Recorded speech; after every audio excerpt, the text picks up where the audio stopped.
Jim Bowie, he was a bold adventuring man. Jim Bowie, battled for right with a powerful hand. His blade was tempered and so was he. Indestructible steel was he. Jim Bowie, he was a fighter, a fearless and mighty adventuring man.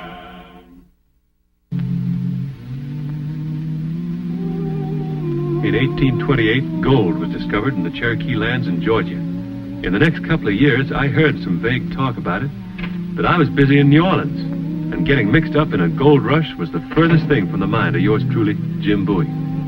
As a matter of fact, the night I did get involved in it, I was on the porch of my hotel waiting for a lady. Good evening, Cherry. Let's go in the lobby. No, Jim. Over here. Huh? Thank heaven you got my note. Wow, the secrecy. The police on your track again? No, it's worse than that. Listen carefully. And don't think I've gone loco. All right, I'll listen. Several days ago, 2 men came to my place and reserved one of my private rooms. Said they wanted to have a quiet little card game. Yeah? They stayed about an hour. After they left, I went in. They hadn't even broken the cards open. Tonight, they came back again. I went into the next room and put my ear to the door.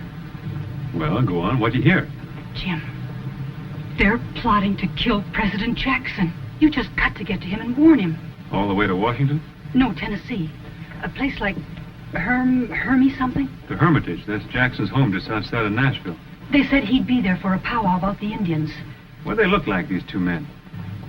One had kind of light curly hair, and the other was heavier. They given any reason why they wanted to kill Jackson? Nothing that made sense to me. Doesn't make much sense to me, either. Jim, they hate him. They're leaving the day after tomorrow. You've just got to get to him in time. If you want me to ride clear to Nashville in a cock and bull story like this, you must think I'm local. Jim, it's No, true. no, Jerry. Come on. You go back to your gambling rooms, fix yourself a good stiff drink. Come on now.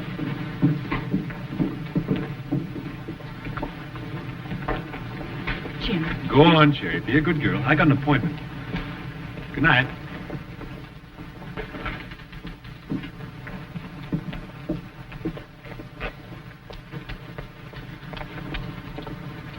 All right, gents. Pay off. He's going. You're sure? At dawn. Then we leave tonight. $1,000, Jerry. The price has gone up, gents. I want 5, or I do a little talking. You won't get anything, Jerry. What?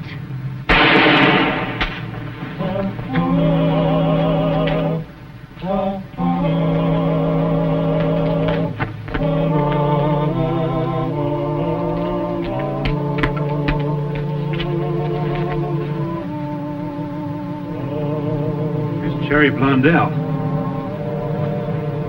She's dead. You go get the police. Looks like I'm on my way to Nashville.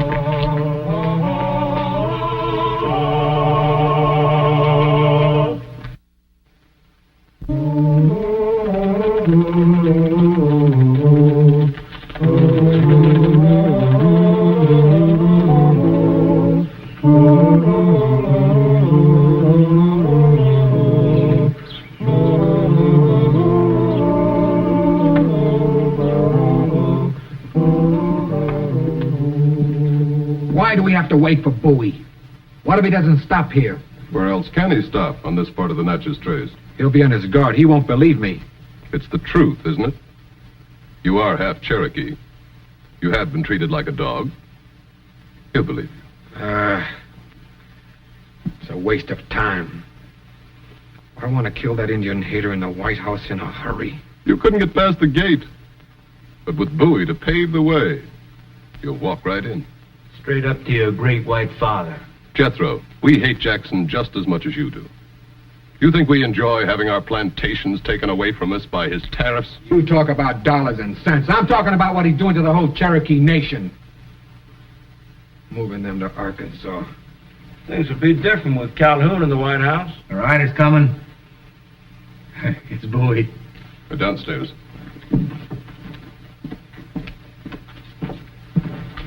Hit me hard and make it look good. It's all in your lap now. Remember, Bowie is the only one can open the door of the Hermitage to you. And when you get inside that door...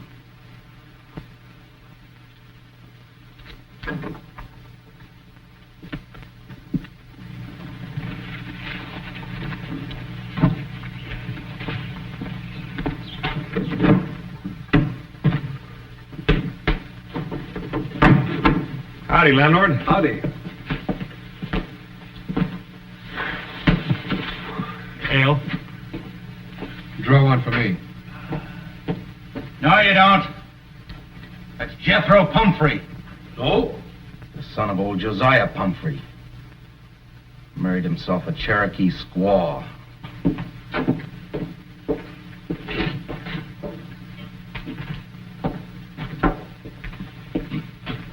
Ain't no Indians gonna drink in the same place I do.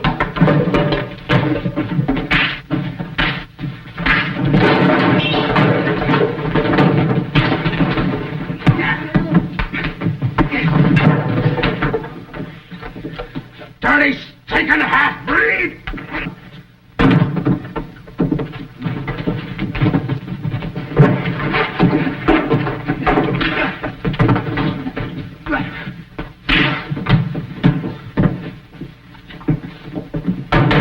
Hold it. Well, killing him's not going to do any good, is it? There'll be one less of his kind. And one less of yours. Now, come on, sit down and cool off. Come on. Sit down. Landlord, bring Mr. Pumphrey another ale. You better get him out of here. Yes, sir. My name's Jim Bowie.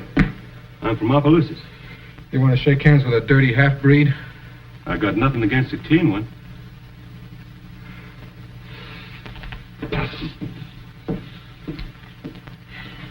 You sure get your dander up, don't you? I reckon you do have a problem. Killing isn't going to solve anything, is it? What will? I don't know. Time? Patience, maybe? Will patience get me back my uniform? Uniform? I was a midshipman at sea in the United States Navy. Till a drunken boatswain in Havana made me exactly 29 minutes late returning from shore leave. You were dismissed from the Navy for that? Must have been some other reason, wasn't there? There was. My captain hated Indians. He called it mutiny. I was logged, court-martialed, dismissed. How did you get in the Navy in the first place? Oh, I made honors at college. The mission school for Indians at Cornwall, Connecticut. Then Princeton. I was the shining example of the progress of the Indian. I was going to help my whole tribe. Now when they need me, I can't even face my own mother. Didn't you appeal the decision? Oh, I even wrote to President Jackson 4 times. He never answered. That's not like Andy Jackson. Not like him at all. Well, how do you know? Well, I know him. As a matter of fact, I'm on my way to see him right now. You are? Uh-huh. I mean, so am I. I mean, I'm going to try to see him if I can get in. Well, maybe I can get you in. Do you know him that well? Well, I'm going there to do him a favor. Maybe I can persuade him to do me one. Yes? I've heard a rumor that there's a plan afoot to assassinate him. I'm on my way to warn him right now. Assassinate him? Who? I don't know who or why. Would you be ready to leave right now? Anytime you say. Come on, then. Let's go.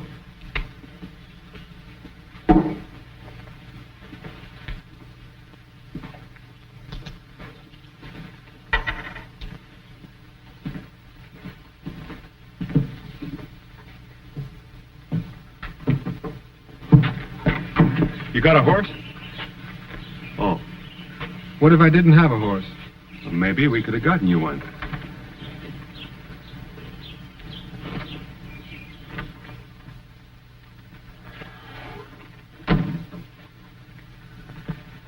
They're leaving. We saw them. Here's your money, Slater. And a little extra. Help you forget all about it. Oh, I'm very forgetful. Matter of fact, I I forgot to tell you, gentlemen, I was down in Georgia myself last month. A place called Dahlonega. You know, where them Cherokees struck gold. Gold? Yeah. And it sure got my hackles up seeing them red savages take all that money out of the ground. You gentlemen from Georgia ought to do something about that. Run them Indians out and get them mines for yourself. Congress has already passed a law about it, the Indian Removal Bill. Yeah, but they got a treaty, and they're plenty smart, them Cherokees. I hear they're hiring big lawyers who may drag it out for years. It is possible. And all that time, all that gold going out. Seems to me there ought to be a faster way. For instance?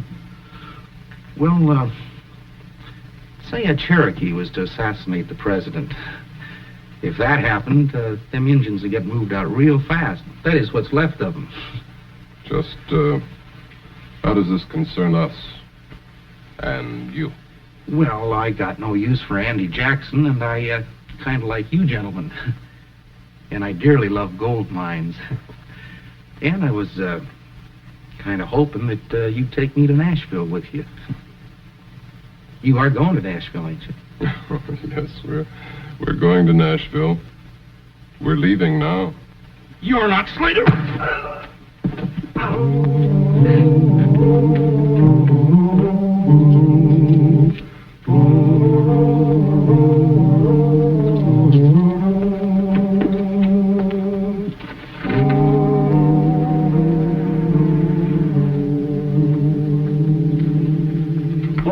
For you, Mr. Bowie.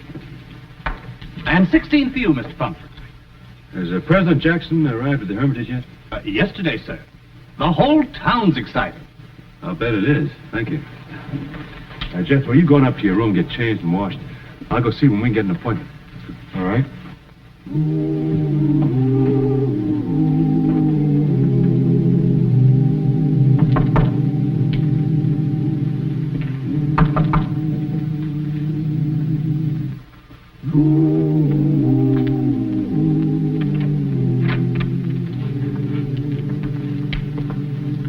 How's it going, Jethro? How do you think it's going?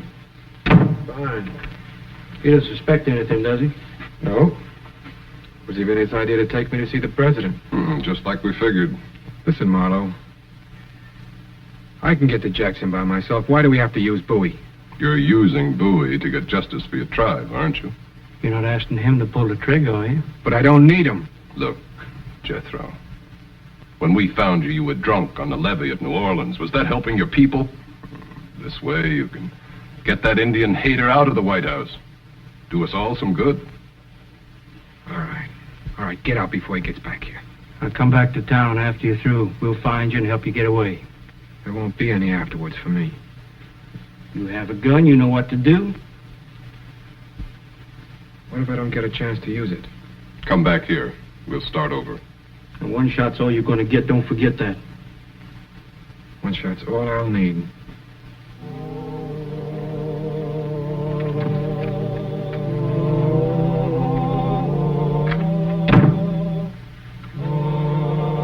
One shot's all I'll need.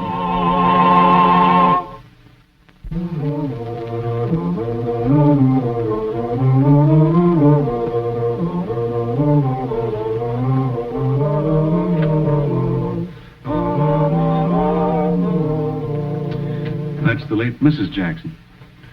She died in this house just before he took office. The president will see you gentlemen now. Thank you. I'll go in first.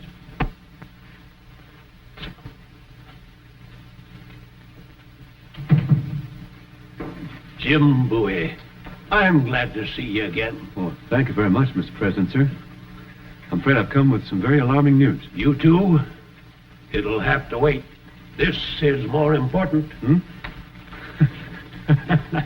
Well, now, look at this. Did you ever see a handsomer litter? No, I didn't, sir. They're fine. They're real fine. Why, they're beautiful pups. Mr. President, sir, what I've come to Nashville is to tell you that... Now, don't be in such an all-fired rush. You've got to help me name these rascals. Well, sir, You know what I like about animals. They're the only friends I have who never pester me with their advice. Well, this isn't advice, Mr. President, sir. This is a warning. I've heard there's a plan afoot to assassinate you. Only one? I'm serious, sir. A woman was shot to death in New Orleans just for trying to tell me this. I'm sorry to hear that. Thank you, sir. It was Monday night. There's a woman I know in New Orleans who runs a gambling house there. She came out. They've been laughing. They mostly do. When Mr. Bowie comes, it's powerful good for the president's spirits. You may go in now, sir.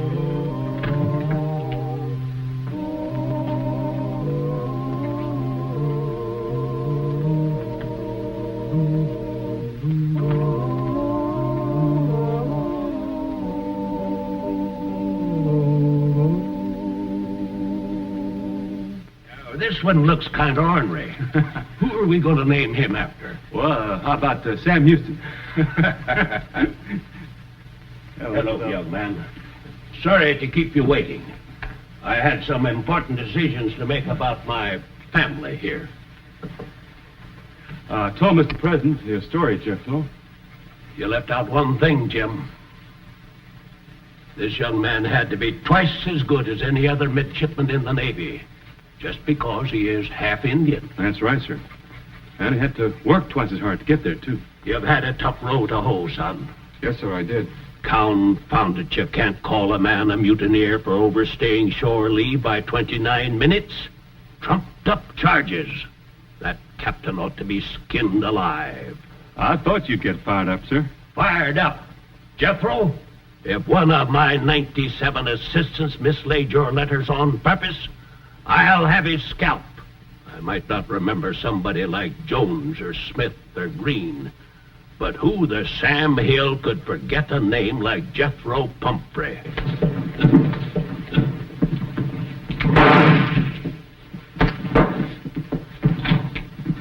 I couldn't do it. I couldn't do it. Dirty polecat. You kill the president, would you? I wanted to, but I couldn't do it. You were part of the plot. The whole fight back there on the trace was a raise, wasn't it? Jim. You used me, you duped me to bring you here just so you could shoot the president. Let him go. Sir, if I'd have been responsible for your death. But I'm not dead. And what I want to know is why. Was it because I didn't answer your letters? Letters I never got? Well? Jim, let him alone. It wasn't I who kicked you out of the Navy, Jethro. No, but you're kicking my people out of Georgia. The whole Cherokee nation. You're an Indian hater, Mr. Jackson. That's why I wanted to kill you. What made you change your mind, boy? Why didn't you shoot me? Saw you playing with those bird dog pups. He wanted to buy me a horse. Things just weren't the way I thought they would be. I just couldn't. This Indian hater business. Because I sponsored the Indian removal bill, was that it? Yes. You broke your promise, Mr. Jackson. The Cherokees had a treaty with the federal government. You helped make it. Now you want to break it. I have to break it, Jethro. Why, sir? The Cherokees made one mistake, Jim, but it was a dandy. They struck gold. Gold? The Cherokees struck gold? How long since you been home? 3 years. Where are the mines? At Dahlonega? It's $1 million strike. The Cherokees have to go, boy, like all the eastern tribes. Go or be wiped out. So that's what they were after. Oh, I've been such a fool, Mr. Jackson. That's what who was after? Those planters in New Orleans. Who are they? Marlowe and Frost. From Georgia. Where are they now? Here in Nashville. I don't know. You must know where they are. Come on, if you don't tell us... Wait, Jim, I believe him. If they're smart enough to hatch out a plot like this, they'll stay out of sight. Maybe we can smoke them out. In the meantime, what's to be done with him? Send to town for the sheriff, sir. Yes, I suppose so.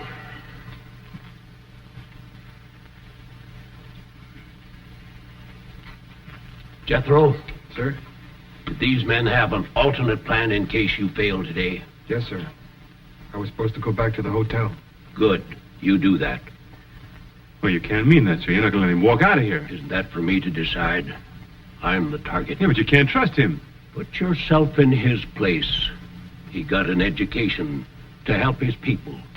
Now when they're in trouble, he's in disgrace. This is his chance to redeem himself.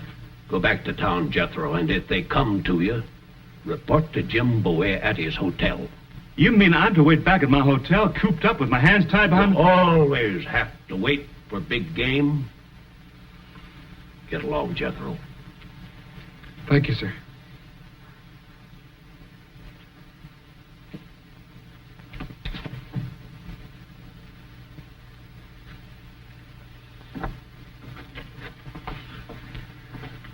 I'm telling you, sir, we'll never get sight nor smell of him again. All those two planters. Well,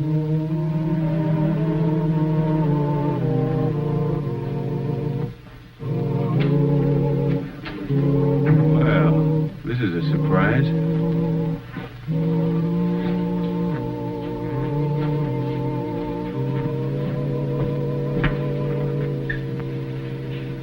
What happened? They came for me in a carriage. We talked. They just brought me back. Well? There's a new plan. They know he puts flowers on his wife's grave every morning. That's the way they would do it. I'm the one who's supposed to do it. Tomorrow morning. Why would they give you another chance? I told them I didn't get close enough today to risk a shot. You going alone? No. They're going with me. But I'll make sure nothing happens to Mr. Jackson. I wish I could trust you. The president does. And you have no choice, Mr. Bowie. All right, you go to your room and wait there.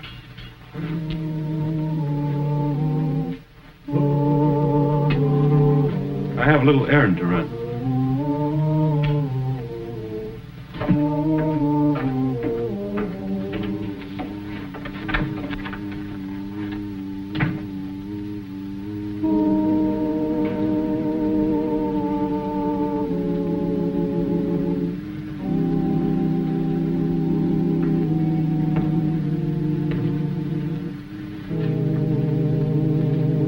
Now, go ahead and shoot. She's not close enough. Shoot her, I will.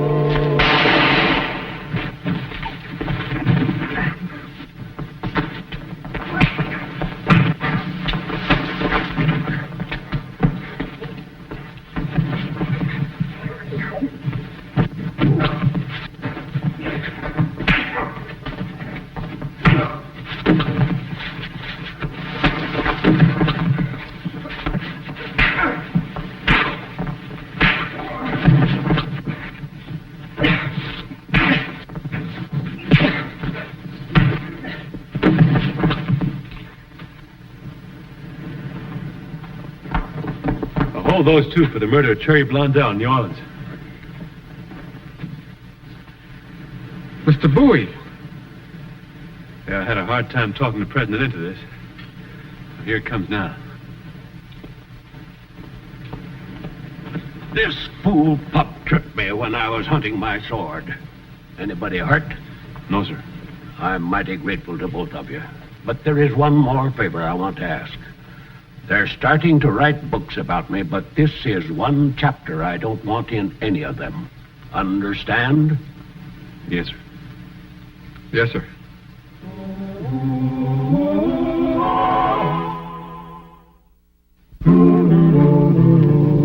You'll be pleased to hear, Midshipman Pumphrey, that your former captain has been suitably rewarded for his prejudice and injustice. Yes, sir. Now, this is your first assignment. Go back to your people and tell them why they should go west. You can go now with your head high, in your country's uniform, and they'll listen to you, as they should. Thank you, Mr. President. You heading back south, Jim? Oh, yes, sir. Unless you think you're going to need a bodyguard. Now, quit fussing over me. I've got the best protection in the world right here. Jim Bowie, Jr.